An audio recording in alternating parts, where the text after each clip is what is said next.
el mapa. Bienvenidos, así iniciamos.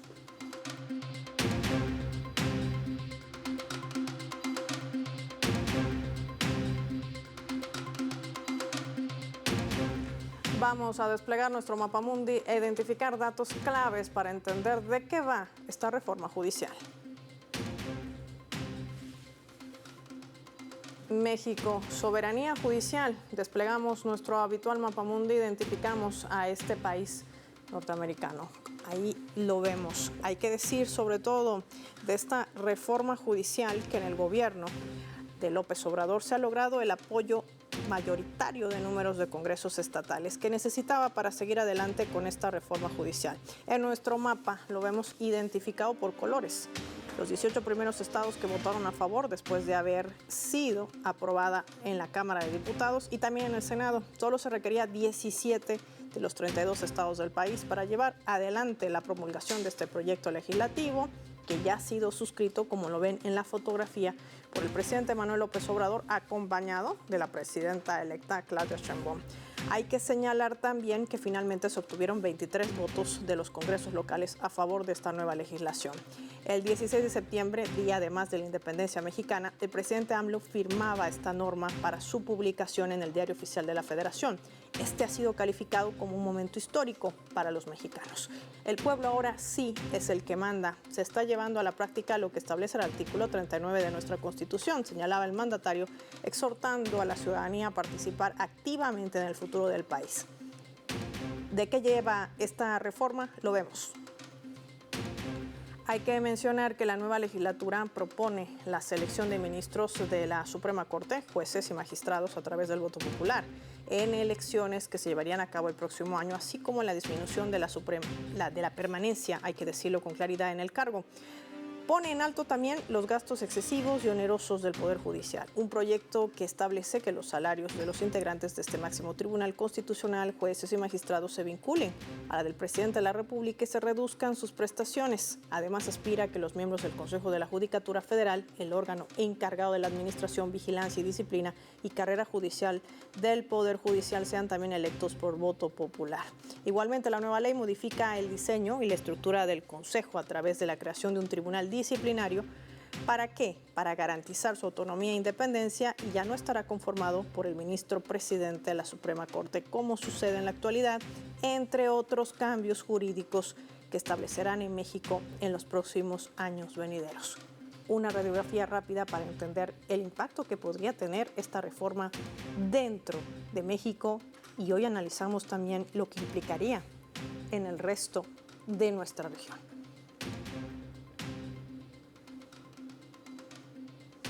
Para analizar este escenario recibimos en nuestros estudios a José Antonio Hernández. Qué placer tenerlo, nos acompaña. Ha llegado desde México a Caracas. ¿Cómo está? Bienvenido al mapa. ¿Qué tal? Muy buenos días. Un gran gusto estar aquí con ustedes. José Antonio, ayer fue una fecha no solamente emblemática para México. Estamos hablando del Día de la Independencia, sino también el hecho fundamental que esto representa, no solamente para un cambio dentro de la administración judicial en México, sino para nuestra región. ¿Qué representa esto? Claro que sí. Bueno, López Obrador ha tenido muy claro que desde su llegada habla de una nueva etapa, ¿no? De la cuarta transformación de México. Y me parece que esto es la consolidación. Él se va muy tranquilo porque llega justamente lo que se le llama el segundo piso de la 4T con Claudia Sheinbaum, ¿no? Una presidenta que va a consolidar todos los cambios que se han venido haciendo estos últimos 6 años. Me parece que se abre esta nueva etapa que de alguna forma consolida lo que empezó hace 6 años López Obrador. Ahora, en nuestra región ha vivido episodios muy marcados que además no han dejado de desaparecer. Los famosos lawfare o judicialización de la política a través de tribunales. ¿Esta sería una manera de blindarse también? Claro que sí. López Obrador giró su política exterior 180 grados, le dio una vocación más latinoamericanista, y yo creo que se percata de que justamente este fenómeno, la judicialización de la política, se ha dado constantemente en América Latina. Se ha dado en todo el siglo XXI y actualmente lo vemos muy claro, por ejemplo, con casos como el de Colombia, ¿no? O casos, por ejemplo, como el de Brasil.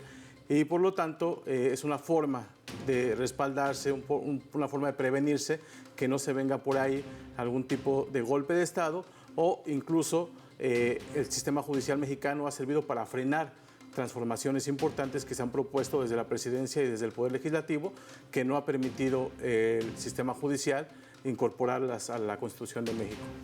Algunos se preguntarán cómo se logra este paso en un país que además ha estado permanentemente en amenaza, y no solamente por esa deslegitimación que ha tratado de hacer la extrema derecha en México, golpeada también por una agenda que viene desde Estados Unidos presionando al propio presidente López Obrador, ya sea por el acuerdo TEMEC, por el tema migratorio y otros, que pese a todo ello han avanzado en puntos de agenda conjuntos en distintos encuentros que además han sido públicos. Los congresos estatales, ¿qué papel han jugado en todo esto? Bueno, yo creo que en los congresos se ha visto justamente esta derrota, no solo electoral, sino moral de la oposición, ¿no? Ya que en algunos congresos ni siquiera han sido de alguna forma votados solamente los partidarios de Morena, sino que incluso algunas personas de la oposición se han sumado a este cambio, ¿no? Y efectivamente esto se debe a que México está jugando un papel ahorita muy importante de bisagra y tiene grandes presiones desde Estados Unidos. Vemos que desde ahora ya los candidatos están hablando de presionar de diferentes formas. El embajador de Estados Unidos en México se ha declarado estar en contra de esta reforma y por lo tanto la presión es fuerte, pero me parece que la votación fue muy clara, ¿no? Hace menos de un año se le dio una mayoría absoluta al Partido Morena para consolidar estos diferentes paquetes que cambian la Constitución y que consolidan el proyecto de gobierno. Veíamos durante la firma de este decreto, de esta reforma judicial, la presencia de la presidenta electa de México, Claudia Sheinbaum, quien aseguraba que va a dar continuidad a esta cuarta transformación. Lo tenemos en imágenes. ¿Qué representa este acompañamiento y sobre todo qué mensaje quiere emitir Morena con este apersonamiento, este acompañamiento, digámoslo así, y sobre todo cuando ella decía durante sus declaraciones que quizás este era el momento más claro de independencia de México? Bueno, sin duda la presidenta va a tener su propio perfil, va a tener su propio proyecto, su propio grupo de trabajo, en el cual la mayoría ha cambiado al del presidente anterior, pero sin duda va a tener líneas muy claras de contacto, va a haber una consolidación de este proyecto y la presidencia apostará de ahora en adelante justamente a la modernización también de este proyecto, ¿no? Recordemos de dónde viene. Ella es investigadora de la Universidad Nacional Autónoma de México y por lo tanto su perfil en la presidencia tendrá esa característica, ¿no? También si observamos cuál es su grupo más cercano, vemos que la gran mayoría son personas muy capacitadas para los puestos en los que está, por lo tanto eso se verá prácticamente implementado desde el primer día en que asuma la presidencia. Me parece que es un claro mensaje de que habla de esa continuidad, esa consolidación, pero claro, es una presidenta, esto es una etapa inédita, no habíamos tenido una presidenta, por lo tanto será muy importante todo lo que empiece a implementar a partir de su presidencia. López Obrador prácticamente culmina su mandato con potentes mensajes, no solamente de un llamado a la integración, que creo que ha sido uno de los aspectos vitales durante su gobierno para garantizar la integración regional. Segundo, el hecho también de que hace un llamado a la unidad, sobre todo de los migrantes, un aspecto fundamental que sigue siendo utilizado como un arma electoral para los Estados Unidos, que por cierto va a elecciones el 5 de noviembre. Claro que sí, yo creo que el gobierno se ha dado cuenta que es imposible poder solucionar los problemas regionales a través de medidas unilaterales. Es muy importante el multilateralismo, la unidad, la concertación, sobre todo en temas como el que apuntas de la migración, ¿no? Es decir, ya se lanzaron diferentes cumbres sobre migración. Recuerdo la última que se hace con Colombia, con Venezuela, con Cuba, con países importantes que tienen repercusiones dentro de México y sobre todo que ha tratado de modificar la solución para la migración, no a través de la militarización, no a través de muros, no a través de la represión, sino más bien de atacar los problemas desde su raíz, es decir, generar desarrollo en estos países para que la gente no tenga que salir de ellos hacia Estados Unidos. Me parece que es dar una visión humanista a este tema de la migración. José Antonio, te propongo hacer una pausa breve. Cuando regresemos vamos a profundizar los otros escenarios que tienen que ver, por supuesto, con los intereses que hay por medio de esta reforma judicial. ¿Qué está en juego en medio de todo esto? Lo analizamos al volver y lo hacemos revisando nuestra escala.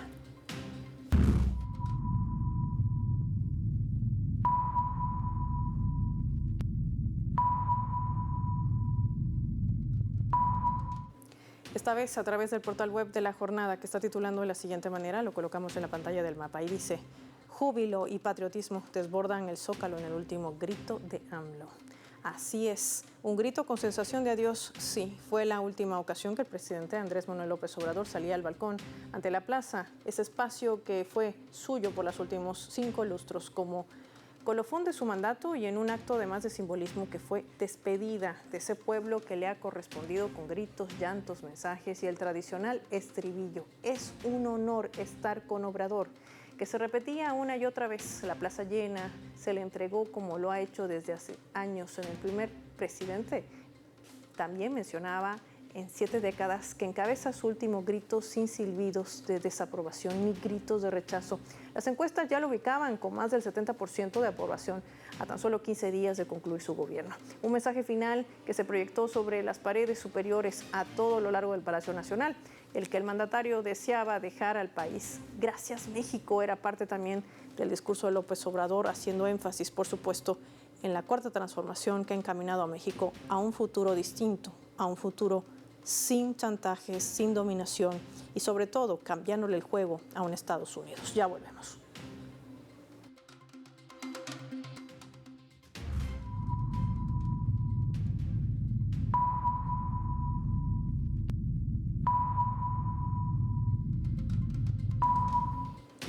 Vamos a sumar otro elemento también para el análisis, esta vez a forma al Poder Judicial, alegando que no estaban escuchando sus demandas, mientras que algunos senadores de la oposición se le sumaban a estos manifestantes con aplausos. Pese a ello, no pudieron impedir la aprobación de esta reforma.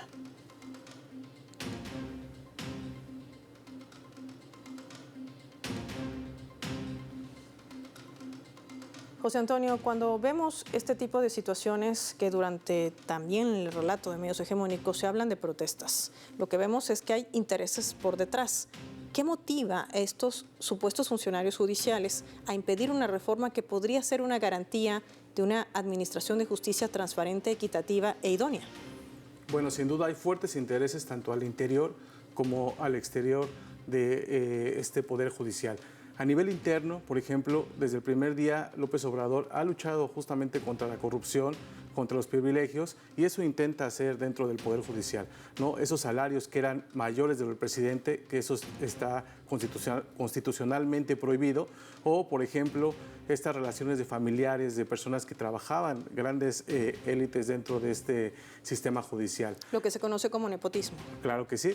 A nivel externo, hay intereses económicos muy grandes. Por ejemplo, tenemos que en la actualidad la Suprema Corte tiene parado un juicio en contra de un dueño de una televisora de las más grandes a nivel nacional que debe al fisco millones de dólares, ¿no? Es por eso que se ha luchado contra esta reforma, se ha intentado cambiar, pero los intereses a nivel externo, económicos, a través de los medios de comunicación o, por ejemplo, también incluso intereses dentro de la lucha contra el narcotráfico y el crimen organizado, ¿no? Ha sido muy claro que en muchas ocasiones la Suprema Corte de Justicia ha emitido fallos que van justamente en contra del interés nacional, en contra de las decisiones que se toman en otros tribunales. Entonces me parece que la respuesta ha sido violenta por parte de estas élites. Vemos imágenes inéditas, ¿no?, en donde entran al Senado y arremeten en contra de los senadores. Eso no se había visto en México, pero nos demuestra que siempre las posiciones derechas, las posiciones conservadoras, están dispuestas a cambiar los privilegios, a cambiar los intereses por medio de la violencia. O sea, ¿estamos hablando de algunas resoluciones que posiblemente hayan favorecido a narcotraficantes?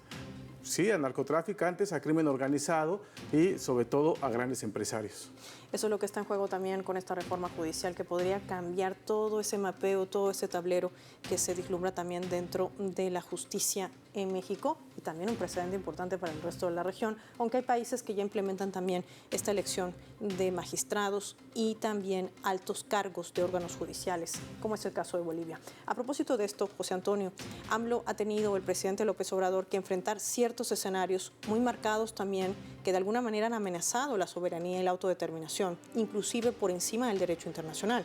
Un precedente, yo creo que inédito, ha sido el avasallamiento de su embajada en Quito, la capital de Ecuador, para detener al expresidente Jorge Glass. y con ello también el incumplimiento de normas y tratados internacionales. Y por otro lado, el hecho de tratar de obligar a AMLO a marcar una postura respecto a un asunto interno que atraviesa otro país suramericano, como es el caso de Venezuela. ¿Qué nos dirías respecto a estos dos escenarios? Claro que sí. Bueno, como lo mencioné, la política exterior, a partir de la llegada de Obrador y a partir de asumir como canciller Marcelo Ebrard, pues dio un giro muy importante, ¿no? Empezó a generar una vocación latinoamericanista, lo cual ha molestado los intereses, sobre todo de Estados Unidos. Ha hecho, por medio de diferentes maniobras, presiones para que México no muestre ese apoyo. Un momento muy claro es cuando toma la presidencia pro tempore de la CELAC y trata de revitalizar la integración en América Latina, ¿no? Con Ecuador se dan este fenómeno que es violatorio de derecho internacional, el cual causó un distanciamiento muy importante, ¿no? Y bueno, efectivamente con Venezuela ha habido una fuerte presión para que no reconozca la victoria del presidente Nicolás Maduro. Sin embargo, me parece que otra de las razones por las que México implementa esta nueva política es por su apego a los principios de política internacional, a sus doctrinas. Y una de las doctrinas más importantes es la doctrina Estrada, la cual dice que México no reconoce ni desconoce gobiernos, ¿no? Entonces es una prueba más de que ha estado apegado completamente a estos principios de derecho internacional y me parece que ha tomado una decisión muy inteligente de ser muy cauto en este tema, que junto con Colombia y Brasil en algún momento incluso hacen que Estados Unidos cambie de opinión después de haber tomado la decisión de reconocer al presidente o a lo que ellos llamaban el presidente del mundo. Por lo tanto, el eje latinoamericano jala y modifica una decisión de Estados Unidos, lo cual también es inédito a nivel latinoamericano. Y eso distancia, por supuesto, a los criterios muy marcados de anteriores gobiernos en México, muy ligados a los intereses de Estados Unidos y que le han servido de palestra para garantizar eso, el foco de desintegración en nuestra región, algo que AMLO no ha permitido en estos últimos años. Ya casi para finalizar, José Antonio, te propongo revisar nuestra leyenda.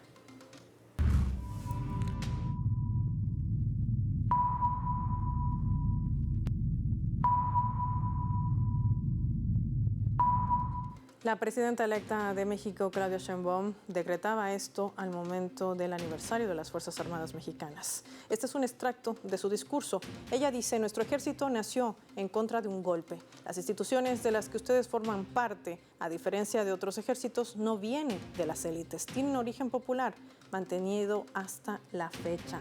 También mencionaba: fortaleceremos la Guardia Nacional como parte de la Secretaría de Defensa y les convocaré para seguir apoyando en construcción de grandes proyectos estratégicos como trenes al norte y nuevos puertos. Son y van a seguir siendo los tiempos de las hazañas pacíficas.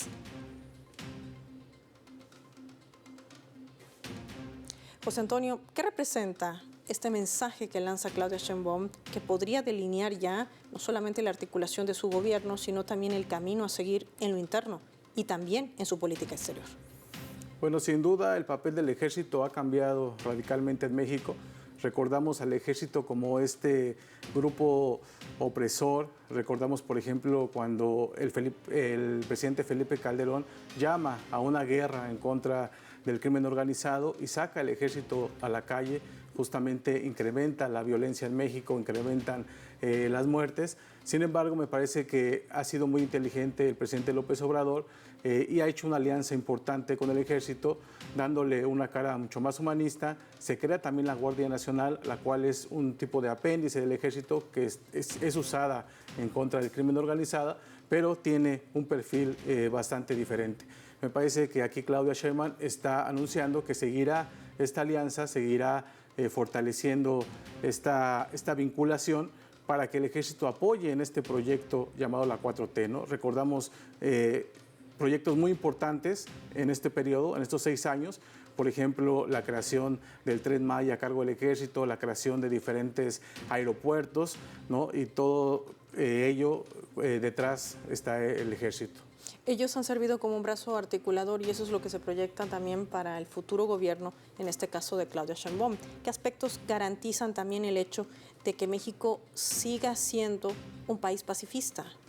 Sí, recordemos lo que comentábamos hace un momento. En este momento hay bastante presión, sobre todo por parte de Estados Unidos, y eso podría indicar que habría intentos, ¿no?, de injerencia dentro de estos mecanismos, lo cual sería muy peligroso para el país. Por eso es que hay una alianza y se ha permitido que el ejército más bien brinde apoyo a la comunidad y esté consolidado justamente con este proyecto de la 4T.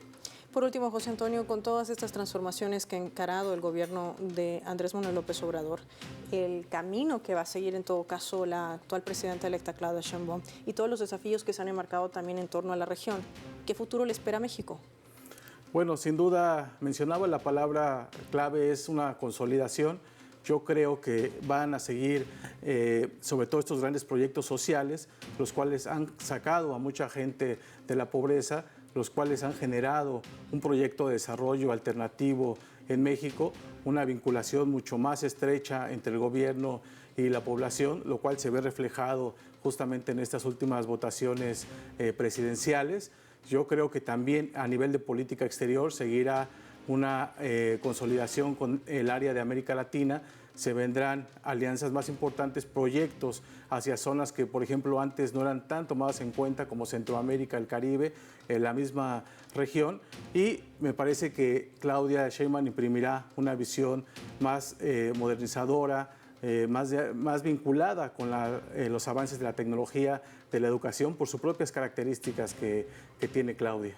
Ahora, con todos estos movimientos geopolíticos y disputas globales que se generan en el planeta, vemos muy fuerte, marcada la presencia de un Estados Unidos que mantiene imposiciones hacia México, aunque es uno de sus aliados comerciales más fuertes, que mantiene una agenda bilateral también importante, pero también la presencia de una China, por ejemplo, por el ensamblaje de autos electrónicos, el área automotriz que también se mantiene muy fuerte con la incursión de industria en México.